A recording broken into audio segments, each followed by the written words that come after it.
You are listening to the History on Film podcast. And now here are your hosts, Ross Lennon and Ryan Barr.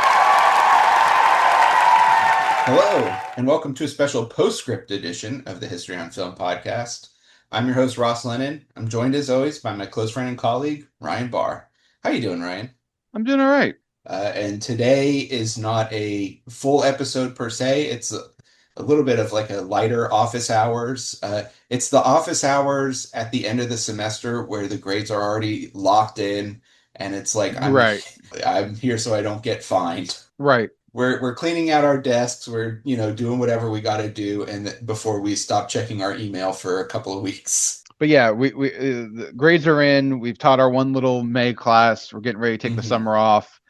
We have a research trip planned and a vacation planned, and we're just gonna chill for the rest of the summer. Technically, we are traveling this summer since we got like 3 or 4 different guest spots coming up out this summer. It's like we did travel around.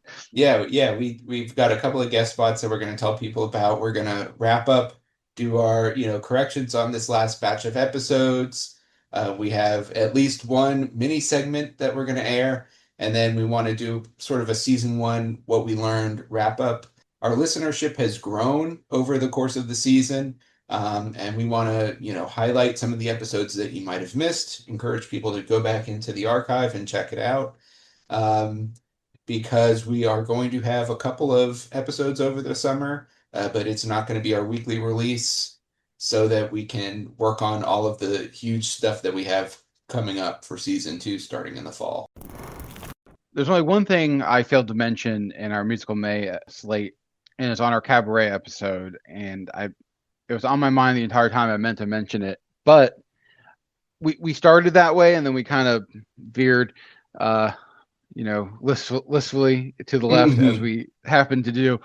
When I started mentioning how the movie replaced some songs from the show, and then and then later additions, I do think that so in the movie they replaced "Don't Tell Mama" with "Mine Air" in the movie, and I personally think "Don't Tell Mama" is the better song.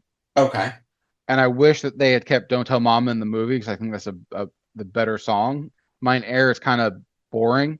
Now, in later stage productions, they do both versions. But "Don't Tell Mama," I think, is such a tongue-in-cheek type of song, and I love it. And it definitely, I know why they excised it from the movie. It's because they made Sally Bowles an American and not British. And "Don't Tell Mama" is, there's a lot of like British isms in there a little bit. So I don't know if it would fit. The version of Sally from the show and the version of Sally from the movie are very different characters in a lot of ways, and in their portrayal. And then our last episode, I mean, we went out with a blast. So yes, getting to talk to Chris Kempshall in universe, getting to talk to Beaumont Kin, that was so cool. That was a great episode. Yeah. I'm guessing the only note here is that I still really, really, really, really want to do an Andor episode. Yeah. I don't know. I'm getting ready to rewatch the series. I waited literal week to start it over from scratch. And we're joined by returning guest Christopher Olson.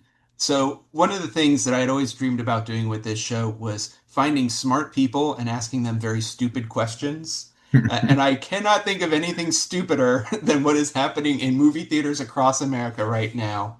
I won't ask you to explain the what behind Chicken Jockey. Suffice it to say that the Minecraft movie, I think at this point it may have already crossed the $1 billion mark, but it's a huge blockbuster smash.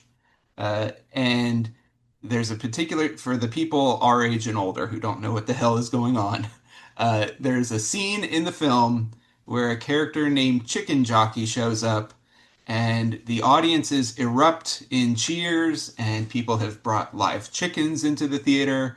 It's all over the TikToks and the YouTubes and the child-oriented social media world.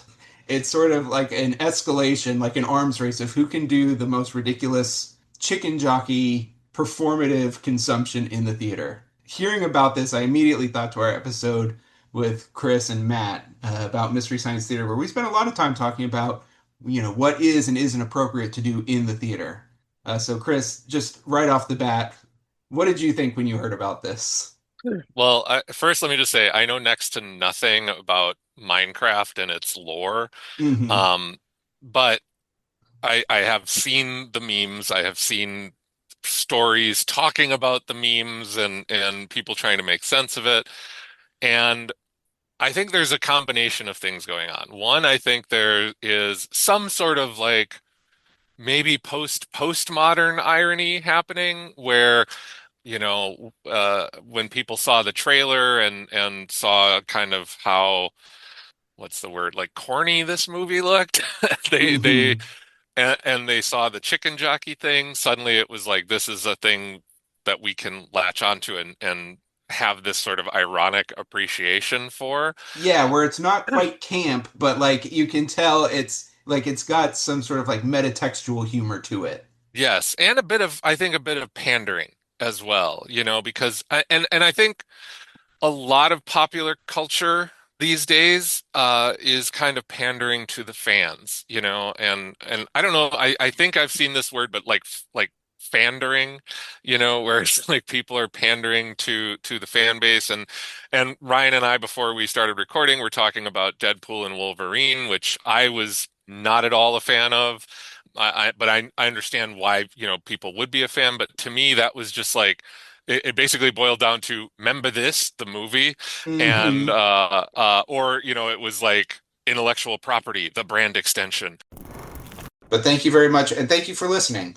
We Yep. we thanked our guests, but we want to thank our listeners as well. So, Yes, because they're the absolutely. reason why this is possible. So, Exactly. all right, I think that's it. So, summer has officially begun. You'll see us again for that thing you do. Otherwise, we will hear from you later. You'll see us later. You just heard a clip from the most recent episode of the History on Film podcast. For more of this episode and access to all our episodes, search for the History on Film podcast on Apple Podcasts, Spotify, Amazon Music, and Pandora. Don't forget to like and subscribe the channel here on YouTube. You can also check out our Discord server, follow us on Blue Sky and Instagram, and please consider supporting us on Patreon. Links in the description. Thanks for listening.